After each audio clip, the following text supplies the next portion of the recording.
Gravando? Tá gravando? Tá gravando. Então, pessoal, estamos aí com mais uma aula, né? Aula de revisão. Segunda parte da aula. Então, da aula passada nós fomos da aula 1 à aula 8, certo? Pegando os exercícios de vestibular. Hoje a gente dá continuidade da aula 9 em diante, 9 a 15, certo? Vocês vão ver que não é exatamente a metade do curso, só que tem mais exercício hoje do que na última aula, né? Continua à disposição, a equipe de história está à disposição. E aí é só continuar treinando o método, né? Segue então a primeira questão. Essa daqui ela não tem muito critério assim para gente fazer a questão, né? É papum, é ler, ela fala, né, a Catedral de Notre Dame, ela pede para observar a imagem, né? Então nesse aqui não tem muito enunciado. E ela fala, a Catedral de Notre Dame em Paris, parcialmente destruída por um incêndio em abril de 2019, é um exemplo de arquitetura. A gente lembra, né, do incêndio em Notre Dame. E aí é saber o saber, né? E essa é uma questão da aula da Clara, né? História da arte. Mesmo assim, a gente sabe que ela é um exemplo da arquitetura gótica, o exemplo máximo da arquitetura gótica, certo? Então, a alternativa A. Essa aqui ou você sabe, tem que ter estudado, tem que estar na ponta da língua. E é isso, tá? Dúvidas aí, pode falar com a gente, não tem muito segredo nessa questão. Beleza? A questão seguinte já é um pouco mais comprida, um pouco mais capciosa, também falando sobre o medievo, certo? Considerando o texto e seus conhecimentos sobre o período medieval, assinale a alternativa correta. Então, não tem muito o que fazer, né? A gente vai ter que ler o texto, né? Então, o surgimento das primeiras universidades nos séculos XII e XIII marca um momento capital da história do Ocidente medieval, certo? É verdade, né? Pausa o vídeo, tenta responder, né? Eu não fiz isso no vídeo anterior. A gente vai pausando o vídeo aí, vai tentando responder, beleza? No vídeo anterior não, na questão anterior. Em relação à época anterior, esse momento comportou elementos de continuidade e de ruptura. Os primeiros devem ser buscados na localização urbana das universidades, no conteúdo dos ensinamentos, no papel social dos homens de saber. Já os elementos de ruptura foram inicialmente de ordem institucional. No âmbito das instituições educativas, esse sistema era novo original. É verdade, né? A gente não pode falar que a Idade das Trevas foi só trevas, né? Surgiram as universidades, que são até hoje exemplo máximo de onde a gente agrega conhecimento, onde a gente coloca pessoas extremamente capacitadas e inteligentes para trabalharem juntas, né? Isso não tem nada de medieval, isso não tem nada de Idade Média por ser trevas, né? Traz muita luz de conhecimento, certo? As comunidades autônomas dos mestres e dos estudantes eram protegidas pelas mais altas autoridades leigas e religiosas daquele tempo. Então, também é mais ou menos, não é absolutamente verdade que a igreja queria não produzir conhecimento. Não, ela queria produzir conhecimento ao seu favor, mas ela produzia sim conhecimento, né? Cadê? E aí a gente fala seu tempo, permitindo tanto progressos no domínio dos métodos intelectuais em sua difusão como uma inserção mais eficiente das pessoas de saber na sociedade da época. Que alternativa que fala isso que o texto diz, né? A Igreja Católica apoiava a estrutura das universidades medievais que representavam o avanço das ciências e a superação dos dogmas das teorias teocêntricas. Isso não é verdade, né? O teocentrismo é exatamente o que eu falei. A Igreja ela propõe que haja a criação de conhecimento, mas que esses dogmas ainda sejam teocêntricos, né? Lembrando que posteriormente, depois disso ainda, Galileu quase foi para oh meu Deus, para fogueira por conta de criticar esse teocentrismo, esse heliocentrismo, esse geocentrismo, certo? Então, Giordano Bruno morreu realmente na fogueira, então assim, os dogmas teocêntricos se mantêm. A organização institucional diferencia as universidades medievais das corporações de ofício, visto que seu método de estudo estava calcado na escolástica, caracterizando o atraso do mundo medieval. Não é bem isso, tá? Não condiz com a verdade, a escolástica ela não caracterizava esse atraso, muito pelo contrário, eram avanços assim, em relação ao que tinha antes na sua forma de enxergar o mundo. Sei que a professora de filosofia vai abordar isso melhor do que eu, porque dá para saber muito mais por esse lado, certo? As corporações de ofício só vieram posteriormente também. Uma ruptura trazida pelas universidades medievais foi o início da atuação dos copistas das bibliotecas. Até aí, né, que copiavam sistematicamente a produção de autores latinos críticos aos dogmas religiosos. Não é verdade. Eles muitas vezes mantinham, os copistas eles eram monges, né, que tentavam manter essa organização dos dogmas religiosos, manter esse conhecimento, então nos deixando correta apenas a alternativa D, que é a institucionalização das universidades medievais, era um dado novo no período. Essas instituições se caracterizavam pelo apoio das autoridades de dentro e de fora da igreja e pela maior autonomia e inserção social de seus membros. É exatamente o que diz o texto, especialmente nesse pedaço. Ó, já os elementos de ruptura foram inicialmente de ordem institucional. No âmbito das instituições educativas, o sistema era no original. As comunidades autônomas de mestres e dos estudantes eram protegidas pelas mais altas autoridades leigas e religiosas. Gente, o texto ele responde a própria pergunta, né? Isso vai acontecer muitas vezes no seu vestibular. Às vezes você está muito perdido. Pula a questão, volta depois, leia com mais calma, tá? Afirmo, aí essa próxima questão já é uma questão da FUVEST, certo? Afirmo, portanto, que... não, claro, a respeito da peste negra no século XIV, é correto afirmar.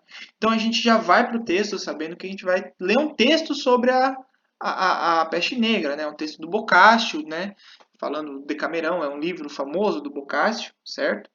E que ele diz, né, nesse trecho: afirmo, portanto, que tínhamos atingido já o ano bem farto da encarnação do Filho de Deus, de 1348. Ou seja, tudo isso para falar que era 1348 depois de Cristo, né? É o ano bem farto após a encarnação do Filho de Deus, é isso que ele quer dizer. Quando na muito excelsa cidade de Florença, quando na cidade maravilhosa de Florença, sobreveio a mortífera pestilência, apareceu a peste, certo? Apareciam no começo, tanto em homens como em mulheres, ou na virilha ou na axila, algumas inchações. É a peste negra, certo? Chamava-as o populacho de bubões. Tudo isso para dizer que em 1348, na cidade de Florença, que era a cidade mais avançada da Itália, apareceu uma doença. Como ela fazia? Como ela aparecia? No começo dela, aparecia tanto em homens e mulheres, sem distinção, portanto, de sexo, tanto na virilha quanto na axila, nos gânglios linfáticos das pessoas, algumas inchações, que eram chamadas de bulbos, né, bulbões. Na minha aula, quem não viu essa aula pode dar uma voltada lá, que eu dou uma explicada de como as pessoas enxergavam a peste negra, né, como uma forma de castigo divino, certo? E eu sei que se vocês perguntarem para o Cuba, ele vai ser muito feliz em explicar para vocês a fisiopatologia da peste negra. E lá no texto, lá no livro, lá na parte, na aula que eu dei, eu também explico com mais detalhes. Quem tiver dúvidas pode dar uma olhada lá.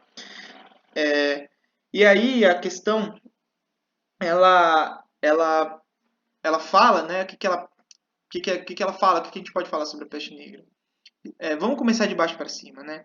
Estimulou contra territórios muçulmanos o movimento conhecido como Segunda Cruzada? Não foi isso. As cruzadas vieram bem antes disso, então tá fora.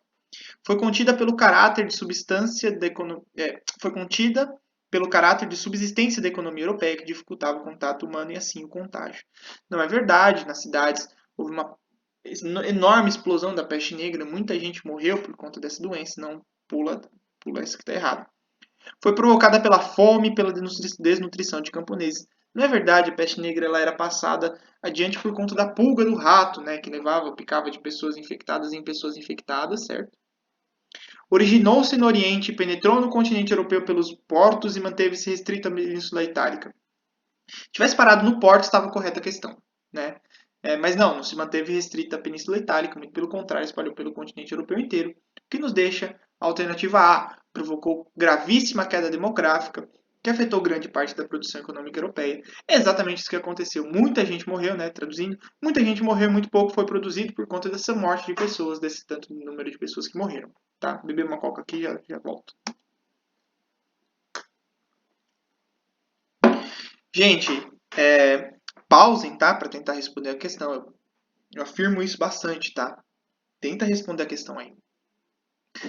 Essa é uma questão do Enem, certo? O que ele vai pedir? O texto aponta uma inovação na teoria política na época moderna, expressa na distinção entre. Então, assim, o texto ele grifa, tá preto aqui, tá grifado de preto, para você saber que a gente está falando do Maquiavel. O texto quer que você já. O avaliador, ele pressupõe que você vai ler isso, ele quer que você perceba que a gente está falando de Maquiavel. E que ele está apontando uma inovação na teoria política. Então, na hora que você pegar uma questão dessa, você tem que abrir a caixinha lá de Maquiavel no seu vestibular, certo? E o que Maquiavel diz? O texto conta. Para Maquiavel, quando o homem decide dizer a verdade, pondo em risco a própria integridade física, tal resolução diz respeito apenas à sua pessoa. Mas, se esse mesmo homem é o chefe de Estado, os critérios pessoais não são mais adequados para decidir sobre ações cujas consequências se tornam tão amplas, já que o prejuízo não será apenas individual, mas coletivo. Nesse caso, conforme as circunstâncias e os fins a serem atingidos, pode-se decidir que o melhor para o bem comum seja mentir. Ou seja, o que ele está falando? Quando você faz somente o bem e você está responsável só por você, tá de boa. Mas quando você às vezes precisa mentir para proteger muitas pessoas, quando você é um chefe, quando você é um líder, é melhor você mentir do que você falar a verdade, se já que isso é uma proteção. Entendeu? O que ele está falando isso? Ele tá expressando uma distinção entre duas coisas. E qual que é? É a idealidade da conduta, né? Porque a gente tem, por isso que a alternativa A é a correta, né? A idealidade da conduta, ou seja, o ideal é que você não minta, né? A gente quer essa idealidade, mas não, ele está exatamente colocando em choque essa idealidade com a efetividade da moral. Ou seja, quando você é idealmente, né, quando você age idealmente, nem sempre você vai ter essa efetividade da moral, nem sempre você vai atingir os melhores resultados. É isso que o Maquiavel está questionando, certo? Exatamente esse pedaço, esse trecho que faz a gente aquela máxima famosa, né, que Maquiavel diz que os fins justificam os meios, ele nunca disse isso, ele diz isso dessa forma que o texto está escrito aqui. Beleza? A questão 33, ela fala sobre o Leonardo da Vinci, né? A partir da explicação do texto sobre Leonardo da Vinci, se pode se afirmar que... E aí, o que o Leonardo da Vinci ele diz aqui, né? No texto fala que Leonardo da Vinci viu que a água corrente detém em si um número infinito de movimentos. O número infinito, para Leonardo da Vinci, não se trata apenas de uma figura de linguagem. Ao falar da variedade infinita da natureza, e sobretudo de fenômenos como as correntes de água, ele estava fazendo uma distinção entre baseado na preferência por sistemas analógicos sobre os digitais. Em um sistema analógico, há gradações infinitas em que se aplica a maioria das coisas que fascinavam Leonardo. Sombras de esfumato, cores, movimentos, ondas e passagem do tempo e dinâmica dos fluidos. Ou seja, tudo isso para dizer que o Leonardo da Vinci ele gostava de observar a natureza, ele gostava de entender a natureza como uma coisa que não tem limites. Você pode sempre criar uma nova teoria para você entender a natureza. Não é uma coisa limitada, entendeu? Que alternativa que diz isso?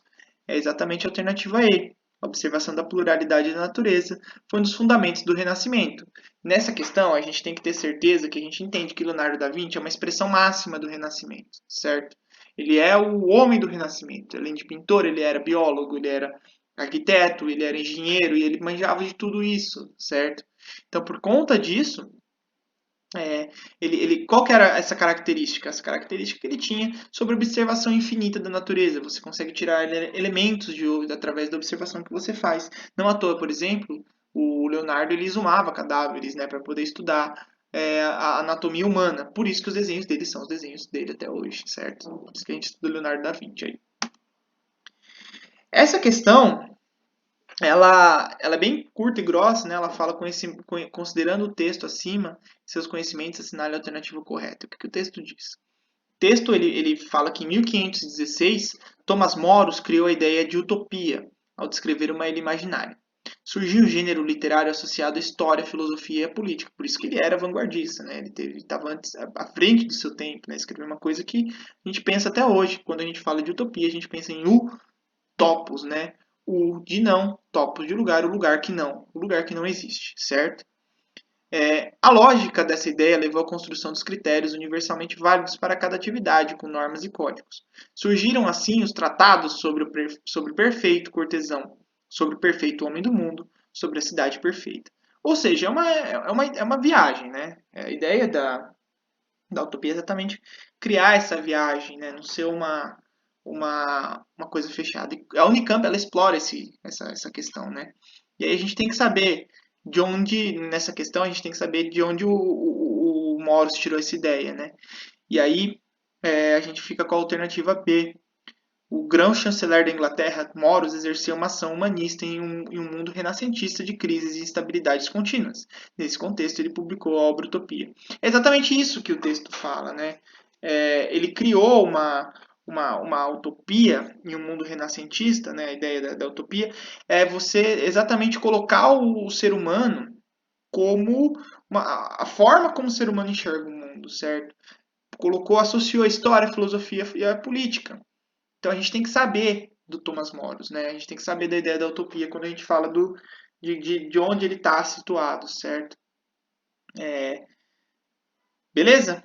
Até agora tudo tranquilo? Eu sei que essa é uma questão um pouco mais difícil, né? Se você não conhece o Moro, se você não conhece, por isso que a gente está tendo aula disso, né? Tá, tudo isso, gente, tá lá nas minhas aulas de renascimento. Voltem lá, se vocês tiverem dúvida, me consultem, me procurem, procure o pessoal da história que a gente está super disposto a ajudar vocês. Beleza? A questão 62 é uma questão da FUVEST, né? E ela é bem direta também, né? A representação cartográfica de Batista Agnese. E a gente tem que completar essa frase, né? E qual que é essa representação? O que ela diz pra gente, né? Vamos ler, vamos entender. A representação cartográfica a seguir refere-se à viagem de circunnavegação iniciada em Sanlúcar de Barrameda, na Andaluzia, né? Em 20 de setembro de 1519, comandada pelo português Fernão de Magalhães, a serviço da monarquia da Espanha, né? Então, o Fernão de Magalhães, ele sai aqui da Andaluzia, né, de Sevilha. Recomendo, se um dia vocês tiverem a oportunidade de reconhecerem, Sevilha, eles têm bastante amor por esse período, né? O túmulo do Cristóvão Colombo está lá na, é, na Catedral de Sevilha, que é a segunda maior catedral do planeta, a segunda maior catedral católica, inclusive que é uma catedral gótica. Recomendo que conheçam, é um passeio que eu fiz, bem bacana, assim, uma cidade maravilhosa. Enfim, viagens à parte, né? Os novos ainda não estão acostumados com essas minhas viagens. Eu peço desculpa se vocês não gostaram a princípio, mas eu tento contextualizar a nossa história com essas coisas do mundo que a gente tem experiência, sabe? Então ele sai aqui da Andaluzia, atravessa aqui o estreito, né, que ficou conhecido inclusive como Estreito de Magalhães, né, por conta exatamente dessa travessia, atravessa aqui o Oceano Pacífico, chega desse lado do mundo. Isso só é possível porque a Terra é redonda, isso ele mais ou menos afirmou por conta dessa circunnavegação na época, eles não sabiam, lembrando que eles achavam realmente que existia essa borda do planeta, esses anjinhos aqui soprando, né, eram vontade de Deus que os ventos fossem como eles fossem. Circunnavegou aqui, atravessou o sul da África aqui, né, o Cabo da Boa Esperança, chegou aqui chegou de volta na Andaluzia para mostrar o seu feito, né? O que essa questão ela cobra, né? Ele que esse mapa cartográfico ele revela? Ele revelava a permanência das técnicas e sentidos simbólicos da cosmografia medieval, que orientaram os navegadores ibéricos na época da expansão ultramarina. Não é bem assim, né? Não é uma permanência de técnica no sentido simbólico, não é. Tem nada de simbólico aqui, na verdade. Quer dizer, tem simbolismo, sim. Mas o próprio mapa, ele não é só simbolismo, não. Ele está pautado em muita geografia, em muita cartografia, né? Estava vinculado aos dogmas cristãos e procurava conciliar o registro da viagem de Fernão de Magalhães com a perspectiva da Terra plana. Impossível, né? Exatamente isso que eu falei. A Terra não pode ser plana, senão não rola. Pula C. Vamos para D. Apresentava o Oceano Pacífico em suas reais dimensões, de acordo com o entendimento de Fernão de Magalhães e Cristóvão Colombo, e em desacordo com as perspectivas cristãs. Nada a ver, certo? Nada a ver. Não é essa a proposta desse mapa. E estava sentada nos conhecimentos e detalhamentos geográficos bíblicos. Já pula fora, né? Aí a C. Estava baseado nos relatos dos navegadores no acúmulo de conhecimentos acerca de rotas marítimas e em estimativas de distâncias a partir de cálculos matemáticos da planificação do globo terrestre. É exatamente isso, né? Exatamente isso. Mostra que a ciência, nesse sentido, foi a ciência que foi capaz de circunnavegar o globo, não a fé. Exatamente isso que a questão da FUVEST quer que você perceba. Que você precisa de muita técnica, muito conhecimento para você atingir esse grau de façanha, vamos assim dizer, certo? A questão 64, acho que ela é do Enem, ela escreve assim, né? Em contraponto a uma interpretação idealizada, o texto aponta para a seguinte dimensão fundamental da ciência moderna. E o que a ciência moderna ela prega, de acordo com o texto? Vamos entender, né? A lenda diz que em um belo dia ensolarado, Newton estava relaxando sobre uma macieira. Pássaros gorjeavam em suas orelhas, olha que poético. Havia uma brisa gentil. Ele cochilou por alguns minutos. De repente, uma maçã caiu sobre sua cabeça e ele acordou com um susto. Olhou para cima e pensou: com certeza um pássaro ou um esquilo derrubou a maçã da árvore. Supôs. mas não havia pássaros ou esquilos na árvore por perto. Ora, então, ele então pensou, apenas alguns minutos antes a maçã estava pendurada na árvore, e uma força externa fez ela cair.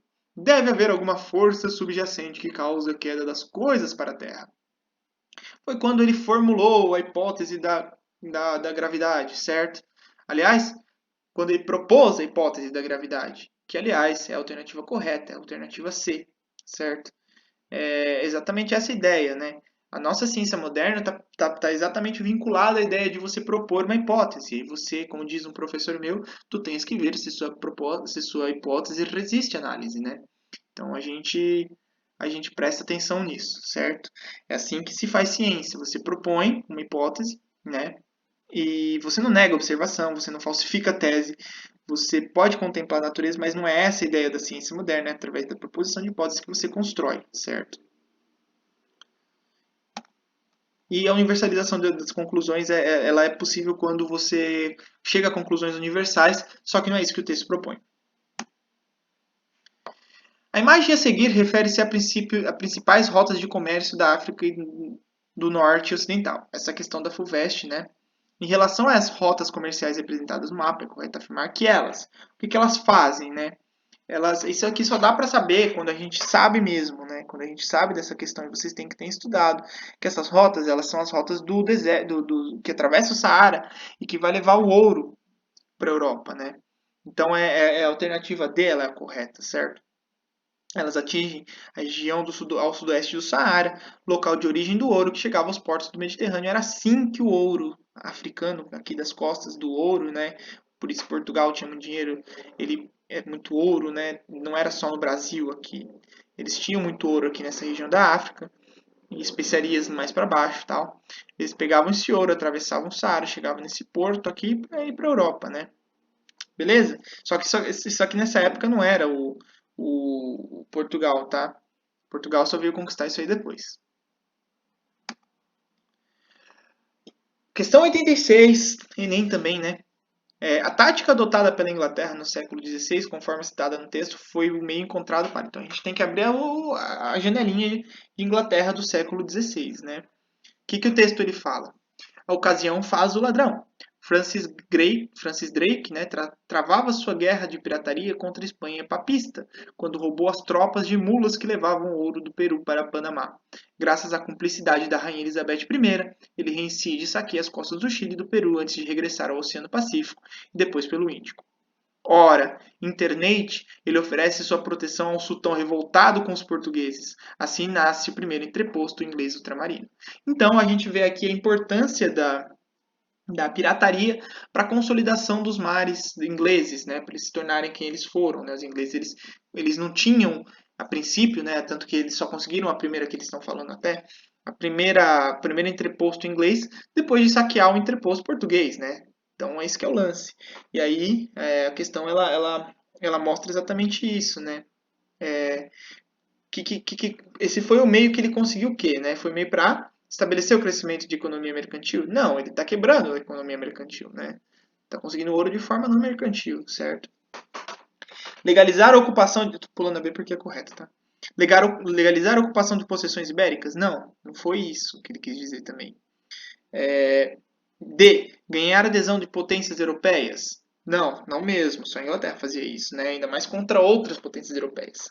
E. Fortalecer rotas de comércio marítimo? Não, criar novas rotas, né? Então é a B. Conquistar riquezas dos territórios americanos. Foi exatamente o que ele fez aqui, né? Levou o ouro do Peru para o Panamá, né? Levou, saqueou ainda o Peru e o Chile, certo? Então é exatamente essa questão. Beleza? Falta só 5 questões, galera. Estamos indo bem, tá? Eu sei que falaram que eu sou rápido e tal, só que é engraçado porque eu recebi exatamente uma crítica sobre falando que eu sou rápido e outra crítica falando que eu sou lento. Ficou 1 a 1. Aí o que eu posso fazer? Eu sugiro que quem acha que eu sou rápido dê uma lentificada no vídeo, certo? Volta, pausa um pouquinho e tal. E quem acha que eu sou lento faz o contrário, aumenta um pouquinho a velocidade, né? Eu tô tentando manter, na verdade, porque se um fala que eu sou rápido e outro que fala que eu sou lento, eu não consigo tirar muito a média. Beleza? 67. A entrega pacífica do governo... Ah, não, vamos ler... já caindo no cansaço aqui, caindo na tentação de ler primeiro o texto, né? O processo histórico britânico ofereceu entre os séculos XVII e XIX modelos institucionais e práticas políticas importantes. A respeito deles, é correto afirmar que... O que é correto afirmar sobre os modelos institucionais e práticas políticas importantes da Inglaterra, né, do processo histórico britânico? A entrega pacífica do governo a um adversário pressupunha um elevado nível de automoderação. Galera, falou de entrega... entrega pacífica a um adversário pacífico, Revolução Gloriosa. Tem que saltar na cabeça a Revolução Gloriosa. Foi o momento que a burguesia ela ascendeu. Foi o momento em que, de fato, acabou qualquer cheiro de absolutismo na Inglaterra. Falou, mano, Revolução Gloriosa. Tem que fazer essa ligação, tem que fazer esse pensamento. O mesmo determinou a boa vontade de um governo em não usar os seus grandes recursos de poder na humilhação ou destruição de procederes hostis aos ou opositores. Então é exatamente isso que aconteceu, né? A Inglaterra, ela ganhou a guerra contra a Holanda, certo? Entregou o seu governo a um holandês, e o holandês teve a sensibilidade política suficiente de perceber e falar, opa, eles estão me dando poder, não tem para que eu massacrar e fazer revanchismo, vamos seguir aqui, velho, que tá da hora, entendeu? As técnicas militares deram lugar às técnicas verbais do debate. Não precisa mais brigar. Vamos trocar ideia. Vamos debate feito com retórica e persuasão, a maior parte das quais exigia mais contenção geral, identificando de modo nítido essa mudança com o avanço da civilização. Muito louco, né, o texto falando sobre isso. É uma excelente visão sobre a Revolução Gloriosa, que é exatamente o que diz a alternativa B, certo? Após os turbulentos séculos XVII, né, que teve a República de Cromwell e tudo mais, marcados por sucessivas lutas sociais e golpes de Estado, a pacificação entre as classes dominantes ocorreu com o fortalecimento do regime parlamentar ao século XVIII. Exatamente isso é um excelente resumo do que é a Revolução Gloriosa. Todo o resto é errado exatamente porque não diz isso, né? Os debates acalorados do parlamento, que desencadearam uma série de lutas sociais do século XVIII, foram apenas superados no início do século XIX com a instauração do regime parlamentar. Nada a ver, né? O parlamento está lá desde sempre, certo? Então, E não foi no século XIX também. A instauração da República de Cromwell e do parlamentarismo meados do século XVIII foi responsável pelo fim, nada a ver. Foi o responsável pelo início, né? Na verdade, por uma parte, na verdade, né? O começo do início foi lá com os Jairo e Carlos, né? Primeiros. O avanço da civilização mencionado no texto ocorreu com o estabelecimento do princípio da tolerância religiosa entre anglicanos. Mano, só treta. Aí só teve treta entre os três. O estabelecimento do parlamento bicameral, com representação de nobres e para a burguesia enriquecida, e do direito de voto universal, ambos no século XVIII, foram responsáveis pela contenção das lutas sociais na Grã-Bretanha. De fato, não foi. Foi exatamente essa revolução e esse poder de negociação entre quem estava no poder. Certo? Faltam 4. Questão 36, né? O texto produzido no âmbito do iluminismo francês apresenta a doutrina política do... Então a gente tem que pensar em iluminismo. Abre... E aí a gente vê quem escreveu o texto, né? Jean-Jacques Rousseau, velho. O que o Rousseau falava sobre iluminismo? Vamos ver o que o texto está escrito, né? Cada um de nós põe em comum sua pessoa e todo o seu poder sob a direção suprema da vontade geral. E recebemos enquanto corpo cada membro como parte indivisível do todo. Um corpo moral e coletivo, composto de tantos membros quanto são os votos da Assembleia. Essa pessoa pública que se forma desse modo pela união de todas as outras tomava antigamente o nome de cidade, e hoje de república ou de corpo político, o qual é chamado pelos seus membros de Estado. Então ele define o Estado aqui, né? Ele fala que o Estado é a somatória de todas as pessoas. Ó, que bonito, né? Tudo isso que eu falei. Exatamente isso. E que vai além de só a somatória das pessoas, né? É o lance da vontade geral, certo? Corpo moral e coletivo são componentes aí dessa vontade geral, certo? Do Estado. E aí ele diz exatamente isso que é. É o E, né? Isso é um contrato. Ele cria. A gente tem que lembrar que o Rousseau, assim como o Hobbes, isso confunde muito vocês, né? Que o Hobbes é contratualista também. Só que o Hobbes não é iluminista. O Hobbes ele é absolutista, né? Então a gente tem que ter claro que você pode ser contratualista e absolutista. E você pode ser contratualista e iluminista, certo? Essa questão é muito boa para a gente entender isso, né? Gente, pelo amor de Deus, não caiam nunca na confusão de que Rousseau é socialista. Não, ele não é socialista, porque não existia socialismo, tá? Simples assim. Já a questão 66, né, segundo o texto, duas características da concepção da política pública analisada são. Então a gente vai para o texto já sabendo que a gente vai procurar sobre políticas públicas, galera. Né? Deixa eu beber um pouquinho aqui da minha coca, que eu tô cansado. Passei o dia hoje no centro de parto, galera. Eu tô acabado, o internato tá acabando comigo, tô super cansado, né? Fiz uma cesárea hoje, velho, foi... Quer dizer, não sou eu que faço, né? É um instrumento, né? Passando o instrumento lá pro médico. E é cansativo, você fica em pé, tô com bolha no dedo, velho, cansadão. Isso que eu uso Crocs, né? Bom, enfim. Dou essas viajadas, velho, foi mal. Não aguento. Porra, tô há 30 minutos aqui falando só de história, dá falar um pouco da minha vida, não é nada pra vocês, vai, foi um minuto. Mano, nem briga. Volta para a questão 66, né? Então, segundo o texto, duas características da concepção da política pública analisada são. Então, a gente já vai para o texto procurando quais são as políticas públicas que ele está dizendo, né? A criação do Sistema Único de Saúde, SUS, né, que todo mundo tem que defender, porque o SUS é uma marca do Brasil maravilhosa, talvez seja a maior coisa que o Brasil tem hoje para oferecer para o mundo, o maior Sistema Único de Saúde que dá assistência para quem precisa de qualquer, assim, do jeito que essa pessoa precisa, né, o SUS é maravilhoso, né, com uma política para todos, olha só o que eu falei, né, para todos constitui-se uma das mais importantes conquistas da sociedade brasileira do século XX e de toda a história do Brasil. O SUS deve ser valorizado e defendido como um marco para a cidadania e o avanço civilizatório da humanidade. A democracia envolve um modelo de Estado no qual políticas protegem os cidadãos e reduzem as desigualdades. O SUS é uma diretriz que fortalece a cidadania e contribui para assegurar o exercício de direitos, o pluralismo político e o bem-estar como valores de uma sociedade fraterna, pluralista e sem preconceitos, conforme prevê a Constituição Federal de 1988.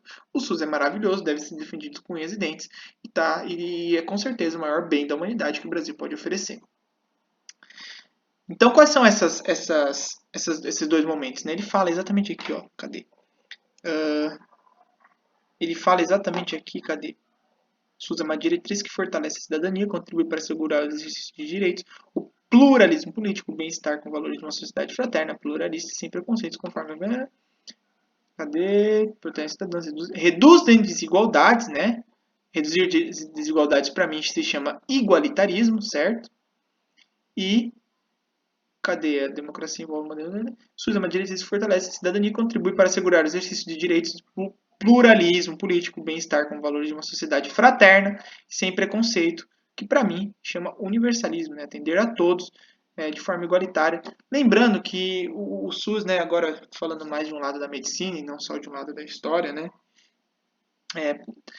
propor tratamentos para pessoas diferentes não necessariamente precisam ser iguais, né? A gente tem pessoas diferentes e, portanto, muitas vezes os tratamentos serão diferentes. A gente tem que propor que essas duas pessoas recebam o tratamento que elas precisam e não necessariamente o mesmo, certo? Não vamos esquecer isso para não dizer que, nossa, a gente precisa dar o mesmo remédio para todos, às vezes um remédio muito caro não é o resultado, não tem o melhor resultado. Entendeu? Então a gente tem que fazer muitos pesos e muitas medidas na hora da administração do SUS, coisa que aparentemente no Brasil vem faltando, né? Não é sempre que a gente tem essa capacidade de fazer. Não acho que a ideia da gente, por exemplo, enfim, a condução que a gente está tendo do SUS hoje seja melhor. Então, universalismo e igualitarismo. Penúltima questão, né? O filósofo iluminista Montesquieu, autor do Espírito das Leis, criticou o absolutismo e propôs. Gente, Montesquieu, quando a gente fala de Montesquieu, tem que vir na cabeça divisão de poderes, velho. Acabou. Acabou. Você sabe isso, velho. Não precisa nem ler o texto, velho. Não precisa ler o texto para saber que a alternativa correta é a A, tá lá. Divisão de poderes em executivo, legislativo e judiciário. Ah, André, não acredito que caia assim. Cai assim, velho. Caiu assim ano passado, mano. Vai cair assim daqui a 2 anos de novo. Cai esse ano de novo. É bem. Mano, é tosco. Quando fala de Montesquieu é isso, sabe? Falou de Montesquieu, dividir o poder, velho. Iluminista que divide o poder. Leia o texto aí, vocês, tá? Se tiver dúvida, vocês me consultam. Eu não vou ficar explicando o texto aí para dizer tudo isso que a gente já sabe. Ler o Montesquieu é muito mais fácil do que ler o texto, velho. Você lê o Montesquieu, tá aí, dividir o poder. Já a questão 68 é um pouco maior, né? A escolha alternativa que demonstre corretamente os elementos de continuidade e descontinuidade entre a revolução do impresso e a revolução eletrônica apontados pelo autor. O que o autor fala, né? O que o Martin Lyons fala, né?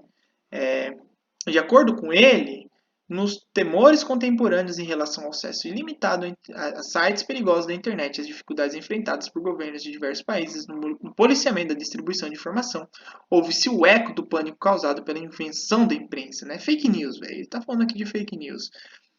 Aliás, eu acho que essa alternativa... deu um spoiler da alternativa correta, galera. Foi mal. Mas enfim. Então vamos para a alternativa correta. De novo. Tô me dispondo aí se alguém tiver dúvida nas outras, tá?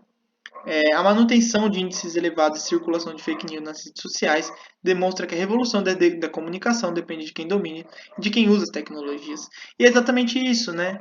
Quem detém o poder de criar conteúdo detém o poder por exemplo, colocar um presidente no nosso país que distribui fake news. Não, assim, né? É uma acusação muito séria a se fazer, né? No entanto, ele faz isso, né? Esse filho da puta.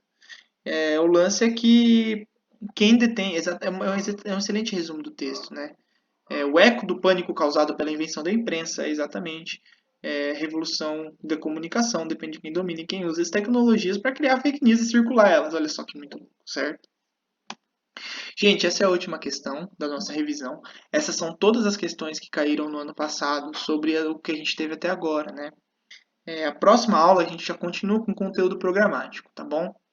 Eu estou ansioso para continuar, estou ansioso para conhecer os novos e rever os antigos. Sinto saudade de vocês, vocês não têm noção como eu adoro dar aula, como eu adoro ver vocês. Está sendo muito chato para mim não vê-los.